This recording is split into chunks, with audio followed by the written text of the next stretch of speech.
Who is the serial killer with the most kills? From the lamest to the sickest, I am Johnny Ace, and this is the most extreme ranking of mental cases you have ever seen. Intro music. Gary Ridgway, the Green River Killer. The truck painter who didn't like stains, unless they were bloodstains. Kill count, 49 confirmed, but he says he lost count. Honey, buy yourself an abacus.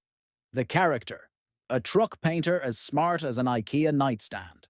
He operated in Washington, and evidently, with all those politicians around, he felt right at home. Ridgway was an opportunistic predator. He targeted prostitutes and runaways along the Pacific Highway South.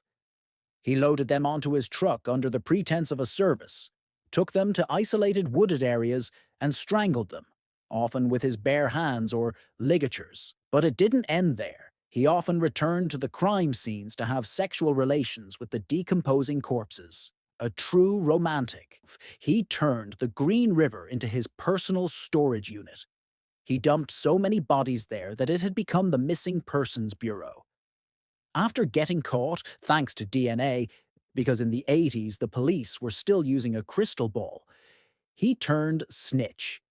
He helped agents find the remains of the women he had strangled just to avoid the death penalty. A true model citizen. Andrei Chikatilo, the butcher of Rostov. From Russia with horror. Kill count, 52. Convicted for these, but he confessed to more. A former Soviet teacher who looked like Gollum's ugly cousin. This guy was a walking nightmare. He lured women and children, of both sexes, at train or bus stations, offering food or help. Once taken into the woods, his sexual impotence transformed into a frenzied, murderous rage. He stabbed victims dozens of times, mutilated them, removed genital organs, and often gouged out their eyes because he believed the legend that retinas recorded the image of the killer. Oh, and sometimes he ate parts of the victims. Bon appetit. They had arrested him once, but let him go, because his blood type didn't match the sperm found on the scene. Curiosity, when they finally caught him, they had to keep him in an iron cage in court because the victim's relatives wanted to turn him into mincemeat. Yang Xinhai, the monster of China, the tourist of death. Kill count, 67. The character, a guy who decided to take a grand tour of 6 Chinese provinces, armed with hammers, shovels, and axes. Yang didn't have a specific type. He hated everyone indiscriminately. He rode a bicycle at night through rural villages. He picked a house at random, entered silently while everyone slept, and massacred entire families, fathers, mothers, children, using axes, hammers, or shovels he found on the spot. He left no witnesses. He killed for the thrill of it and to steal a few pennies. He entered the house, exterminated entire families, and stole clothes and pocket change. I bet his favorite movie was The Purge. Curiosity, he wore shoes 3 sizes too big to make the police think he was a giant. And the Chinese police, big footprints, it was Shaquille O'Neal. Mikhail Popkov, the maniac of Angarsk. Kill count, 83, and the counter is still running. A policeman, yes, you read that right.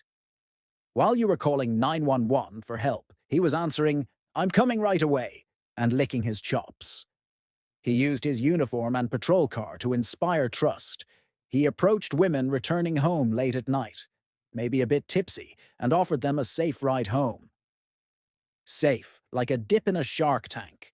He took them to remote areas, raped them, and killed them with work tools he had in the trunk.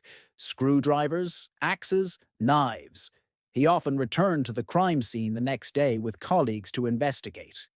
Who wouldn't trust a police cruiser? Curiosity. He confessed to other murders from prison just to beat Chikatilo's record. In Russia, it's a competition to see who is the most disgusting. Samuel Little, America's champion. When art imitates death. Kill count, 93 confessed. A former boxer who went around the USA punching and strangling people for 35 years. Little was a drifter who crossed America killing marginalized women, prostitutes, drug addicts, homeless people. His technique was brutal and efficient. He used his boxer strength to deliver a KO punch to the victims, stunning them instantly, to then strangle them calmly while they were unconscious. No weapons, no blood, no shell casings, just brute force. Curiosity. No one stopped him for decades because the deaths were archived as overdose or natural causes. In prison, he started drawing the portraits of his victims from memory with disturbing precision. Art Attack Horror Version. Javed Iqbal, the man who wanted to be noticed. Number of killings, 100. A man from Lahore, Pakistan, who decided to eliminate street orphans.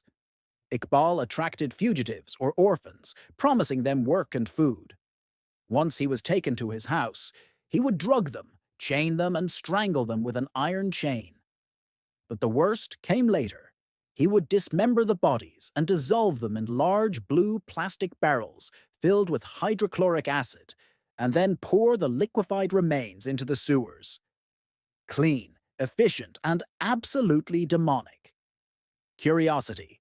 They didn't catch him with brilliant investigations.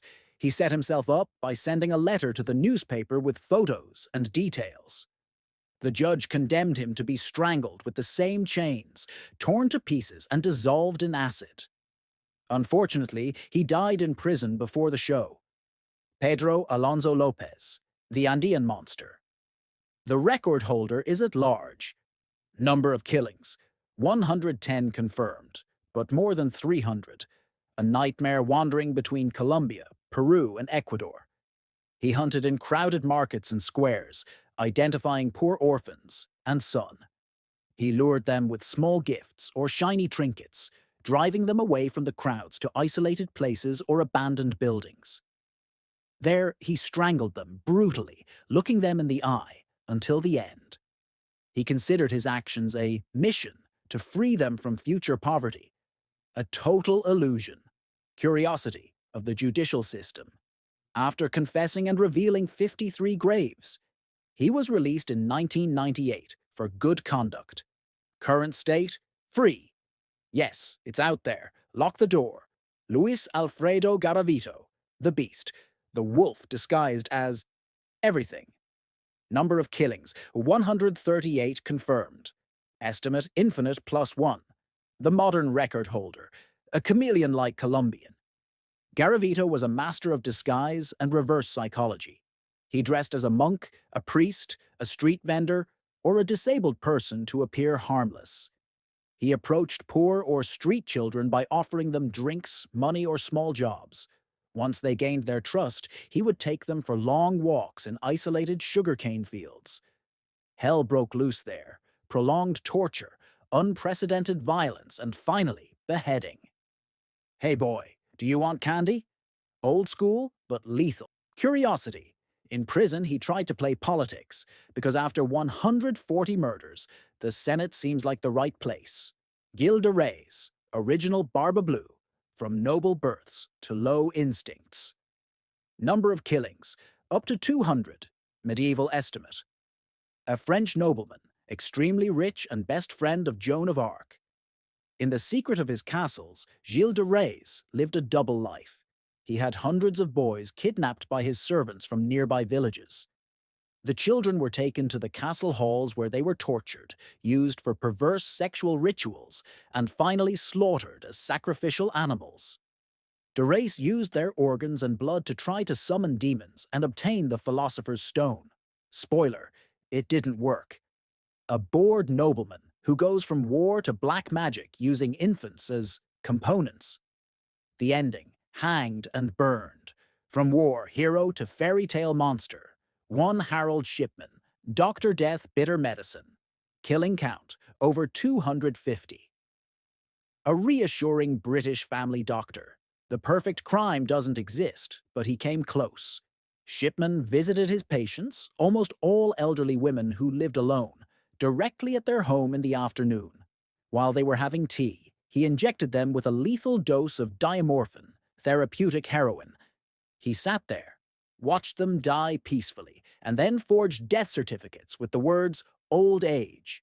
No screams, no violence, just a needle and a reassuring smile. He killed old ladies for 30 years, and no one suspected anything. Curiosity? Who screwed him? Greed. He faked a will so awkwardly that even a child would find out. He hanged himself in his cell in 2004. If after this video you still want to accept passages from strangers or candy from priests, well, that was your choice. Subscribe to the channel before your turn comes. I'm Johnny Ace. Stay safe.